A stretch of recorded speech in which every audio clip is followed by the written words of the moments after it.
ನಮಸ್ಕಾರ ಕುಟುಂಬದವರೇ. ನಾನು ನಿಮ್ಮ ಮನೆ ಮಗಳು ಪುಷ್ಪ. ನಾನು ಫಸ್ಟ್ ಭಾಗ 1 ವಿಡಿಯೋ ಮಾಡಾಕಿದ್ದೆ, ನನ್ನ ಒಂದು ಜೀವನ ಚರಿತ್ರೆ. ತುಂಬಾ ಜನ ಮೇಡಮ್ ಅದು ಕಂಟಿನ್ಯೂಟಿ ವಿಡಿಯೋ ಮಾಡಿ ಅಂತಂದ್ರು. ನಿಮ್ಮ ಪ್ರೀತಿಯ ಒಂದು ವಿಶಸ್ಗೋಸ್ಕರ ಮತ್ತೆ ನನ್ನ ಒಂದು ಜೀವನ ಚರಿತ್ರೆ ಕಂಟಿನ್ಯೂ ಮಾಡ್ತಾ ಇದೀನಿ.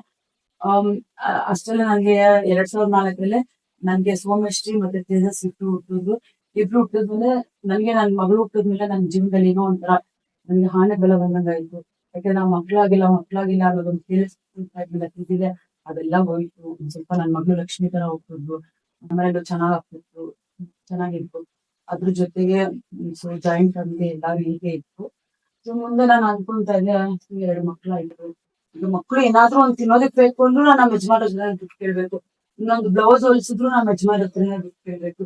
ಹೀಗೆ ಇದ್ರೆ ಜೀವನ ಹೇಗೆ ಅನ್ಕೊಂಡು ಆಮೇಲೆ ಯಜಮಾನ ಬಂದ, ನಾನು ಓದೋದಕ್ಕೆ ಶುರು ಮಾಡ್ತೀನಿ ಅಂತ. ಅವರು ಸರಿ ನೋಡಮ್ಮ ನೀನ್ ಇಷ್ಟ ಅಂತ ಅಂದ್ರು. ಆದ್ರೆ ಜಾಯಿಂಟ್ ಫ್ಯಾಮಿಲಿ, ನನ್ಗೆ ಓದೋದಕ್ಕೆಲ್ಲ ಟೈಮ್ ಸಿಗ್ತಾ ಇಲ್ಲ, ಏನು ಇಲ್ಲ, ಏನ್ ಮಾಡೋದು. ಇಲ್ಲ ನಾನು ಏನಾದ್ರೂ ಒಂದ್ ಮಾಡ್ಬೇಕು ಅಂತ ನಾನು ತುಂಬಾ ಹಠ ತೊಟ್ಟಿದ್ದೆ. ಯಾಕಂದ್ರೆ ಹೆಣ್ಮಕ್ಳು ಮನೇಲೆ ಸುಮ್ನೆ ಕೂರ್ಬಾರ್ದು, ಹೆಣ್ಮಕ್ಳು ಹುಟ್ಟಿದ್ಮೇಲೆ ಏನಾದ್ರೂ ಒಂದ್ ಸಾಧನೆ ಮಾಡ್ಬೇಕು. ಅದೇನೋ ಅದು ನನ್ಗೆ ಅನಿಸ್ತಾ ಇರೋ ಒಂದ್ ಮಾತದು. ಹಾಗಾಗಿ ಇಲ್ಲ ಏನೋ ಒಂದ್ ಮಾಡ್ಬೇಕು ಅಂತ ಏನ್ ಮಾಡಿದೆ ನಾನು, ಹೀಗೆ ಸುಮ್ನೆ ಕುತ್ಕೊಂಡಿರ್ಬೇಕಾದ್ರೆ ಹೀಗೆ ಇನ್ನೇನ್ ಮನೇಲೆ ಕುತ್ಕೊಂಡಿರ್ಬೇಕಾದ್ರೆ ಇನ್ನೇನ್ ಕೆಲ್ಸ.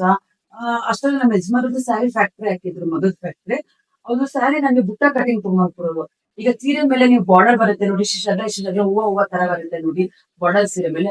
ಆ ಹೂವ ಬಂದಿರೋದು ಹಿಂದೆಗಡೆ ಬಂದು ಶುದ್ಧ ದಾರ ತರ ಇರ್ತಿತ್ತು. ಆ ದಾರನೆಲ್ಲ ಕಟ್ ಮಾಡ್ಬೇಕಾಯ್ತು. ಆ ಒಂದು ಕೆಲ್ಸ ಕೂಡ ಕೊಟ್ಟಿದ್ರು ನನಗೆ, ಮನೆ ಕೆಲ್ಸದ ಜೊತೆ ಮಕ್ಳು ನೋಡ್ಕೊಂಡು. ಸರಿ ಅದು ಬುಟ್ಟ ಎಲ್ಲ ಕಟ್ ಮಾಡ್ಕೊಂಡು ಹೀಗೆ ನೋಡ್ತಾ ಇರ್ಬೇಕಾದ್ರೆ ಟಿವಿ ಹಾಕೊಂಡಿದ್ದೆ ಮನೇಲೆ. ಟಿವಿಲಿ ಅವಾಗ ರಾಜ್ ನ್ಯೂಸ್ ಅಂತ ಒಂದು ಚಾನಲ್ ಬರ್ತಿತ್ತು. ಅವಾಗ ಅದ್ರೊಳಗೆ ಬಂದು ಬ್ಯೂಟಿಷಿಯನ್ ತರಬೇತಿಯನ್ನು ಉಚಿತವಾಗಿ ನೀಡಲಾಗುತ್ತಿದೆ ಅಂದ್ರು. ನಿಜವಾಗ್ಲೂ ಅದನ್ನ ನೋಡಿ ನನ್ಗೆ ಎಷ್ಟು ಖುಷಿ ಆಯ್ತು ಅಂದ್ರೆ, ವಾವ್, ಬ್ಯೂಟಿಷಿಯನ್ ತರಬೇತಿ ಫ್ರೀಯಾಗಿ ಕೊಡ್ತಾ ಇದಾರೆ. ಬಂದು ಯಜಮಾನಿಗೆ ಚೂರು ಈ ಬ್ಯೂಟಿಷಿಯನ್ ಇದೆ ಅಂತ, ನಾನು ಹೋಗ್ಲಾ ಅಂತ. ಇಲ್ಲ ಮನೇಲೆ ಅವ್ರು ಅಮ್ಮ ಬೈತಾರೆ, ಬೇಡ ಇಲ್ಲಾರೆ ಪ್ಲೀಸ್ ನಾನು ಹೋಗ್ತೀನಿ. ನಾನು ಒಬ್ಳು ಮಗಳಿದ್ದಾಳೆ ರೀ, ನಾಳೆ ದಿನ ಮಗಳಿಗೆ ಏನಾದ್ರು ಮುದ್ದಾಗಿ ರೆಡಿ ಮಾಡ್ಬೇಕು ಅಂದ್ರೆ, ಇಲ್ಲ ಅಟ್ಲೀಸ್ಟ್ ನಾನು ಸೆಲ್ಫ್ ಮೇಕಪ್ ಮಾಡ್ಕೊಳ್ಳೋದಕ್ಕಾದ್ರೂ ಆಗುತ್ತೆ, ಹೋಗ್ತೀನಿ ಅಂತ. ಏನ್ ಮಾಡ್ತಾ ಅಡ್ಗೆ ಮಾಡ್ಬೇಕು, ಮಕ್ಳು ನೋಡ್ಕೋಬೇಕು, ನನ್ ಮಗ ಇನ್ನು 1.5 ವರ್ಷದ ಮಗ, ಮಗುನ್ ನೋಡ್ಕೋಬೇಕು, ಸೀರೆ ಎಲ್ಲ ಬುಟ್ಟ ಕಟ್ ಮಾಡ್ಬೇಕು, ಅಡಿಗೆ ಮಾಡ್ಬೇಕು, ಏನ್ ಹೋಗ್ತೀಯ ನೀನು ಅಂದ್ರು. ನಾನು ಎಲ್ಲಾ ಕೆಲ್ಸ ನಿಭಾಯಿಸಿ ಮಾಡಿ ನಾನು ಹೋಗ್ತೀನಿ ಅಂತಂದ್ರೆ. ಸೊ ಇಷ್ಟೆಲ್ಲ ಹೇಳಿದ್ನೆ. ಸೊ ನೀನ್ ಹೋಗ್ತೀನಿ ಒಂದ್ ಚಂದ ಮಾಡು ಅಂತ ಯಜಮಾನ್ರು ಒಂದ್ ಸ್ವಲ್ಪ ಸಾಥ್ ಕೊಟ್ರು. ಸರಿ ಓಕೆ, ಅವ್ರು ಪರ್ಮಿಷನ್ ಕೊಡೋದ್ನೇ ನನ್ ಕಾಯ್ತಿದೆ. ಪರ್ಮಿಷನ್ ಕೊಟ್ಟಿದ ತಕ್ಷಣ ಬೆಳಿಗ್ಗೆ ಎದ್ದ ತಕ್ಷಣ ಬೇಗ ಎಲ್ಲಾ ಅಡಿಗೆ ನಾಷ್ಟ ಎಲ್ಲ ಮಾಡಿ ಎಲ್ಲ ರೆಡಿ ಮಾಡಿ ಇಟ್ಟು, ಮಗಳು ಸ್ಕೂಲ್ ಹೋಗ್ತಿದ್ಲು, ಮಗ ಹೋಗ್ತಿರ್ಲಿಲ್ಲ. ಮಗಳನ್ನೆಲ್ಲ ಸ್ಕೂಲ್ ಕಳ್ಸಿ ಪ್ಯಾಕಿಂಗ್ ಊಟ ತಿಂಡಿ ಎಲ್ಲ ಪ್ಯಾಕಿಂಗ್ ಮಾಡಿ ಕಳ್ಸಿ, ಹತ್ತಿಗೆಲ್ಲ ಅಡ್ಗೆ ಮಾಡಿಟ್ಟು, ಯಜಮಾನ್ರಿಗೆಲ್ಲ ಅಡ್ಗೆ ಮಾಡಿಟ್ಟು, ಬೇಗ ಸಂಜೆ ನಮ್ ಸಾರಿ ಬೇರೆ ಬುಟ್ಟ ಕಟಿಂಗ್ ಇತ್ತು. ದಿನಕ್ಕೊಂದು 10 ಸೀರೆ 20 ಸೀರೆ ಬುಟ್ಟ ಕಟಿಂಗ್ ಮಾಡ್ತಿದ್ದೆ. ಆ ಸೀರೆಗಳೆಲ್ಲ ಕಟ್ ಮಾಡಿ ಎತ್ತಿಕ್ಬಿಟ್ಟು, ಸರಿ ನಾನು ಪಾರ್ಲರ್ ಕೋರ್ಸ್ ಹೋಗ್ತೀನಿ ಕಲಿಬೋದು ಅಂದ್ಬಿಟ್ಟು ಅದು ಬಂದು ನನ್ಗೆ ಸಂಜೆ 6 ಗಂಟೆಯಿಂದ 7 ಗಂಟೆ ಇದ್ದಿದ್ದು ಬ್ಯಾಚ್. ನಾನು ಅದನ್ನ ಬ್ಯಾಚ್ ತಗೊಂಡಿದ್ದೆ, ಬೆಳಿಗ್ಗೆಯಿಂದ ಬ್ಯಾಚ್ ಆಗಲ್ಲ ಅನ್ಕೊಂಡು 6 ಗಂಟೆ ಬಂದು ಖುಷಿ. ನನ್ ಮಗ ಇನ್ನು 1.5 ವರ್ಷದ ಮಗನ ತಗೊಂಡೋಗಿ ಮಮ್ಮಿ ಹತ್ರ ಕೊಟ್ಟು ಬರ್ತಿದ್ದೆ. ಮಮ್ಮಿ ಒಂದ್ ಸ್ವಲ್ಪ 1 ಅವರ್ ನೋಡ್ಕೊಳ್ಳಿ ಮಮ್ಮಿ, ನಾನು ಪಾರ್ಲರ್ ಕೋರ್ಸ್ ಬರ್ತೀನಿ ಅಂತ. ಸರಿಪ್ಪ ಮಮ್ಮಿ ನೋಡ್ಕೊಳ್ಳೋದು, ನಾನು ಹೋಗ್ಬಿಟ್ಟು ಪಾರ್ಲರ್ ಕೋರ್ಸ್ಕೊಳ್ಳಿ ಅದಕ್ಕೆ ಅಂತ. ನನ್ನ ಒಂದು ಜೀವನದಲ್ಲಿ ಅದೊಂದು ಅಜ್ಜೆ ಇರ್ತಾರೆ. ಅದೇ ಒಂದು ನನ್ ಜೀವನ ಎಲ್ಲೆಲ್ಲೆಲ್ಲೋ ಹೋಗಿ ಏನೇನೋ ತುಂಬಾ ಚೇಂಜಸ್ ಆಗಿತ್ತು. ಮೊದಲನೇ ಅಜ್ಜೆ ನಾನು ಹೋಗಿ ಒಂದು ಪಾರ್ಲರ್ ಕೋರ್ಸ್ ಅಲ್ಲಿ ಇಟ್ಟೆ. ಅಲ್ಲಿ ಹೋಗಿದ್ಮೇಲೆ ನಾನೊಂದು ಬೇಸಿಕ್ ಕೋರ್ಸ್ ಹೋಗಿದ್ದೆ.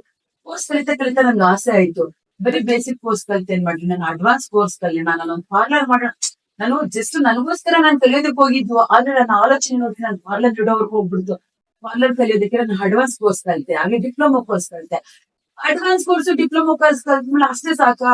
ಎಜುಕೇಶನ್ ಇಂಪಾರ್ಟೆಂಟ್ ಅಲ್ವಾ? ಆಮೇಲೆ ನನ್ನ ಎಜುಕೇಶನ್ ಕಂಟಿನ್ಯೂ ಮಾಡ್ಕೊಂಡು ನಾನು ಎಜುಕೇಶನ್ ಕಂಟಿನ್ಯೂ ಮಾಡಿದೆ. ಅದಾದ್ಮೇಲೆ ಸೊ ನನ್ನ ಎಜುಕೇಶನ್ ಕಂಟಿನ್ಯೂ ಆಯ್ತು. ಮತ್ತೆ ಅಲ್ಲಿಗೆ ನಾನು ಕಂಪ್ಯೂಟರ್ ಕ್ಲಾಸ್ ಹೋದೆ, ಸ್ಪೋಕನ್ ಕ್ಲಾಸ್ ಹೋದೆ. ಎಜುಕೇಶನ್ ಎಲ್ಲ ಸೂಪರ್ ಆಗಾಯ್ತು. ಮುಂದೆ ನನ್ನ ಜೀವನ ಎಲ್ಲ ಸೂಪರ್ ಆಗಿರುತ್ತೆ ಅನ್ಕೊಂಡು ಮತ್ತೆ ಒಂದು ಪಾರ್ಲರ್ ಮಾಡಿದೆ. ನನ್ ಪಾರ್ಲರ್ ಮಾಡಿದ್ಮೇಲೆ ನನ್ನ ಒಂದು ಜೀವನ ಅಂತೂ ತುಂಬಾನೇ ಚೆನ್ನಾಗ್ ಸಾಗ್ತಾ ಇತ್ತು. ಮೇಕಪ್ ಆಡೋರೆಲ್ಲ ತುಂಬಾ ಬರ್ತಿತ್ತು, ಮತ್ತೆ ಪಾರ್ಲರ್ ತುಂಬಾ ಕ್ಲೈಂಟ್ಸ್ ಬರ್ತಿದ್ರು. ಒಂದು ಅಕಾಡೆಮಿ ಮಾಡಿದೆ, ದೊಡ್ಡ ಅಕಾಡೆಮಿ ಮಾಡಿದೆ ನಾನು.